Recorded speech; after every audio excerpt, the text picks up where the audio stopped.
Hello everyone, good morning, good afternoon, good evening, depending on where you are watching this video from and when you are watching it. My name is Lynette Lynn and I come from Uganda, East Africa, currently living in the countryside of Western Uganda, in the district or the region where I'm living is called Wisheny district. And right about now I'm going to be taking you along in my cool cozy afternoon, and I hope you enjoy this video. If you are here for the very first time, please go ahead and subscribe because you are welcome to be a part of this amazing growing family. But if you are the returning subscriber that has been liking this video, that has been commenting on different videos, and you have already subscribed, thank you so much. I do not take that for granted. May God truly bless you and give you all your heart's desires. So welcome. I hope you enjoyed this video and don't take it. We are picking passion fruit. So guys, one beauty of staying in the countryside is that you get fruits organic. This is a passion fruit that's already ripe and it has fallen down. Where I'm standing, we have more passion fruits. This one is almost getting ready. As you can see, it's turning, and these ones are still a little bit green, and they are many, of course, out there in there. All these are passion fruits. So being in the countryside, you definitely enjoy. You look at this, and then when it gets ripe, it's like this. It falls by itself and we pick it. We don't take raw passion fruits. And I'm gonna be making juice. I hope you like this video. More passion fruit in this tree. This is a mango tree because a passion fruit can't grow by itself without support. So my mom usually plants all these passion fruits on trees, on avocado fruits, on mango fruits, as you can see, and there are many green ones. This one is about to be ready also. These ones are all green, and these are beautiful. More passion fruits, as you can see, there are many green ones. That one is just flowering up. That's how it flowers. Then it turns to that green. Then it turns to purplish. That's how a passion fruit grows. And it has weak stems, so it can't stand by itself. As you can see, it needs support. So what my mom does, he plants these passion fruits beside these avocado trees or big trees, and we keep enjoying all the passion fruits all season. Ooh, still green. Okay, let us make passion fruit juice right now, right here. And you guys see how we make passion fruit in my local village, in my home, countryside home, because we don't have electricity, so we don't use blender, and we cannot have solar panels that can help us buy all this stuff. We do it manually and we enjoy the joy. So come along, let's make you see the process of how we make passion fruit juice.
when the skies are this blue, you know it's about to go down. The sun is sunning, the body is wanting more fruits to drink, you feel thirsty, you are sweating, and a cool juice at this moment means a lot because it will cool down your throat and will, you know how it feels like when your body is in need of something to drink.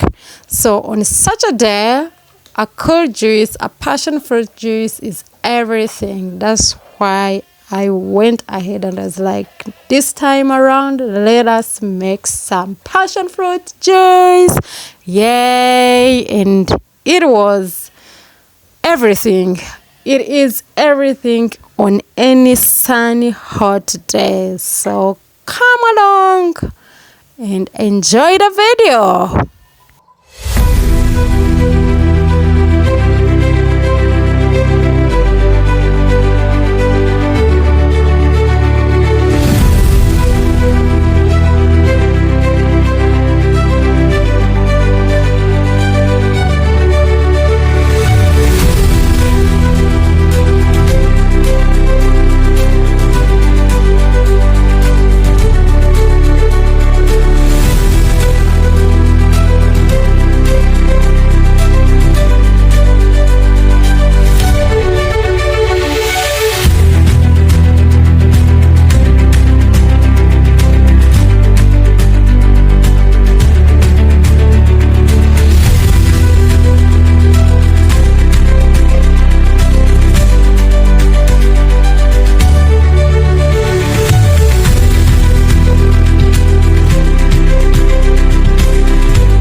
Ta-da-da-da, juice is here, come and enjoy. Well, I hope you enjoyed this video, and if you do, please go ahead and give it a like, share, comment, tell me what you think about today's video. Don't forget to subscribe if you haven't. Road to 1,000, and you subscribing is a big blessing to me, so I'll be appreciating you as you do so. Thank you. And the returning subscribers, thank you so much. I don't take that for granted. My God truly bless you all for me. Until the next one.